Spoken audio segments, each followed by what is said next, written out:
Nesta semana, a invasão russa à Ucrânia completou 3 meses. Ainda longe de um acordo de paz, o conflito, além de causar a morte de milhares de pessoas e a fuga de milhões, também gerou um grande risco de desabastecimento e crise alimentar mundial. Como você conferiu aqui no RN nesta semana, o presidente ucraniano Volodymyr Zelensky acusou a Rússia de bloquear o embarque de 22 milhões de toneladas de alimentos. Economistas-chefes de 24 dos maiores bancos do mundo afirmaram durante o Fórum Econômico Mundial que a guerra na Ucrânia aumenta o risco de falta de alimentos no planeta. Por sua vez, autoridades russas negaram que estejam tentando cortar as exportações ucranianas e culparam as sanções ocidentais por interrupções no fornecimento global de alimentos. Segundo a agência de notícias russa Interfax, a Rússia está pronta para fornecer um corredor humanitário para que navios que transportam alimentos para deixar a Ucrânia em troca do levantamento de algumas sanções. Outra consequência da guerra é a possível escassez e o consequente encarecimento do diesel. Segundo a agência de notícias Reuters, a Petrobras alertou o governo federal sobre o risco de desabastecimento de diesel no Brasil, principalmente no terceiro trimestre, período que vai de julho a setembro, que seria o mais suscetível ao problema, pois coincidiria com o auge do transporte de soja. Segundo a publicação, o quadro pode agravar-se e a defasagem de preço em relação ao mercado internacional vai causar um problema aí internacional alimentar. Nós tentamos um contato com o governo e com a Petrobras, mas até agora não obtivemos retorno. E pode ser votado ainda hoje na Câmara dos Deputados o projeto de lei complementar que considera essenciais bens e serviços relativos a combustíveis, energia elétrica, comunicações e transporte coletivo. O objetivo do projeto é combater a inflação, principalmente nos casos dos combustíveis e energia elétrica. O texto prevê fixar em 17% o teto do ICMS, que é o Imposto sobre Circulação de Mercadorias e Produtos. Ontem, para facilitar a aprovação da proposta e por pressão de governadores, líderes da base governista propuseram que a União compense os estados quando a perda global de arrecadação com o tributo for superior a 5%.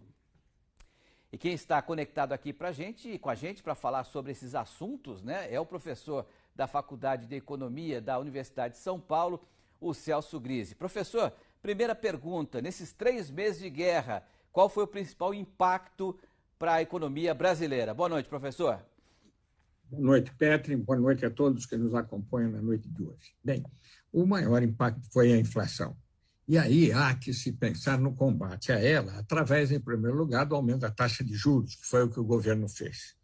Entretanto, o aumento da taxa de juros leva ao desemprego. Eu diria o seguinte, que a recessão mundial, a partir desse estopim que a guerra acabou se constituindo, pressiona a economia mundial e a economia brasileira em 2 aspectos. No primeiro, na alta de preços, uma inflação muito grande.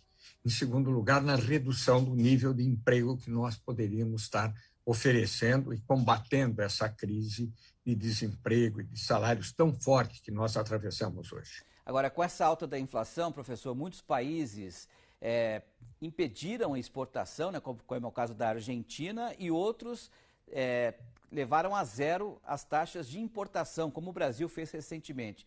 O que isso pode impactar o agro brasileiro pensando no mercado internacional? Bom, você sabe que esse negócio da gente abandonar os grandes acordos multilaterais e cada um por si só e de forma unilateral tomar medidas dessa natureza no comércio internacional, começa a afetar, sobretudo, a previsão que a gente possa fazer sobre preços e sobre demanda mundial.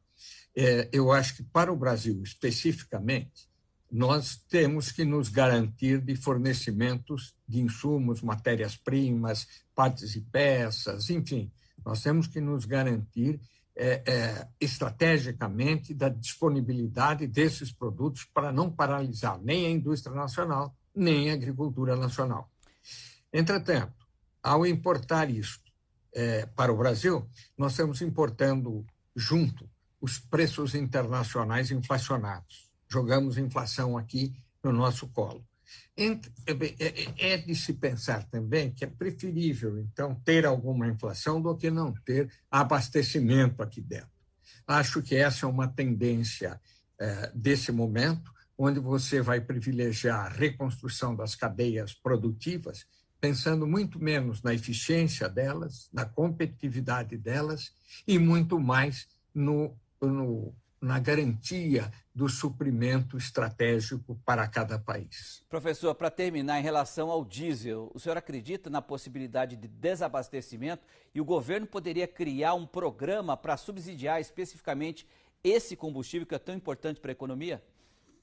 Porque eu acredito, Petrin, eu não quero aqui jogar pedra no telhado de ninguém. Eu apenas quero dizer uma coisa. O governo parou de investir em refinarias para fazer óleo diesel. Ele parou, cortou investimentos, imobilizou essa produção de óleo diesel. Nós importamos aproximadamente 20% do óleo diesel que consumimos. Se tivéssemos esses investimentos, não haveria problema com o fornecimento. Entretanto, eles não foram feitos.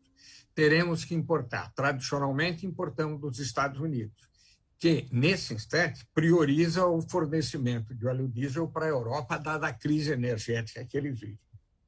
Portanto, não é fora de hipótese que nós tenhamos um desabastecimento ou uma redução expressiva da oferta de óleo diesel. Quero acrescentar ainda que os estoques nacionais estão muito baixos e os internacionais também. Portanto, é difícil substituir um novo importador, não um novo exportador de óleo diesel para o Brasil no lugar dos Estados Unidos. É possível que a gente tenha, sim, um problema de desabastecimento nesse momento de pico da demanda através da colheita, produzido pela colheita dos produtos agrícolas nacionais. Perfeito. Celso Grise, obrigado pela sua análise, uma boa noite, até uma próxima. Uma boa noite a você também, a todos os nossos telespectadores. Muito obrigado, viu, Pet? Obrigado, nós que agradecemos, professor. Boa noite.